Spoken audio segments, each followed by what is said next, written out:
मित्रांनो, तुम्ही कधी असं गाव पाहिलं आहे का जे नकाशावरून पुसून गेलं आहे आणि जिथे कोणताही माणूस जायची हिंमत करत नाही? कारण तिथे जिवंत माणूस एकदा गेला की परत येतच नाही. आज मी तुम्हाला एक असंच शापित गावाची गोष्ट सांगणार आहे. हे गाव आहे कळसपूर. तर मी एक दिवशी त्या गावात रात्री 12 वाजता जायचे ठरवले आणि मी एकटाच चालत होतो. तिथे पोहोचलो. ते एक प्रचंड तुटकं लोखंडी फाटक उभं होतं.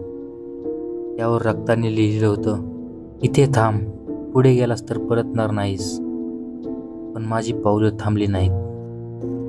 मी गावात शिरलो. रस्त्याच्या दोन्ही बाजूला घरं होती, पण खिडक्यादारे सगळी तुटकी.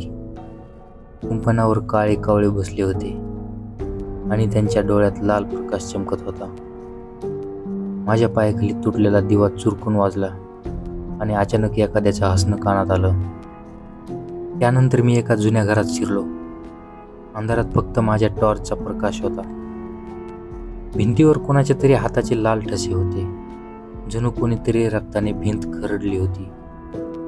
छतावरून अचानक कोणीतरी पाय ओढत ओढत चालल्याचा आवाज आला.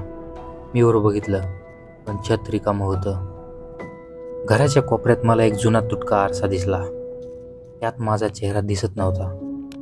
त्याऐवजी एका स्त्रीचा रक्ताने माखलेला चेहरा होता. डोळे मोठे, केस विस्कटलेले आणि तिचे ओठ हलत होते. ती हळू आवाजात म्हणाली, इकडून निघून जा, नाहीतर पुढचा सूर्योदय तुला दिसणार नाही. त्यानंतर मी गावाच्या मध्यभागी पोहोचलो. तिथे एक प्रचंड ढासळलेलं मंदिर होतं.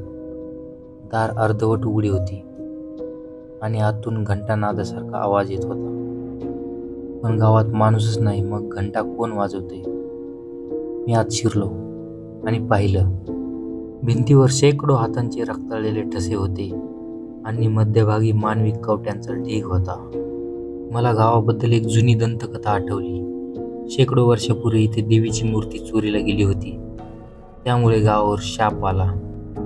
जो कोणी या गावात पाऊल ठेवेल त्याचा जीव देवीच्या प्रकोपाला बळी पडेल. तेव्हापासून या गावात गेलेले कोणतेही लोक परत आले नाहीत. अचानक माझ्या मागून पावलांचा आवाज आला. मी मागे वळून पाहिलं आणि माझ्याच डोळ्यासमोर ती आरशातली स्त्री उभी होती. तिचे डोळे लाल झाले. तिच्या हातात लोखंडी साखळी होती. ती हळूहळू माझ्याकडे येऊ लागली. पुढे काय झालं ते मी सांगू शकत नाही. फक्त एवढंच म्हणेल, जर कधी तुम्ही रात्रभर प्रवास करत असाल आणि कुठे कळसपूर नावाचा फलक दिसला तर कृपया मागे वळा, कारण तिथे गेलात तर परत येणं अशक्य आहे. जर तुम्हाला पुढे काय झालं हे ऐकायचं असेल तर ह्या व्हिडिओला चांगला रिस्पॉन्स द्या. व्हिडिओला लाईक करा आणि चॅनलला सबस्क्राईब करा. भेटूयात पुढील थरारक कहाणीसोबत.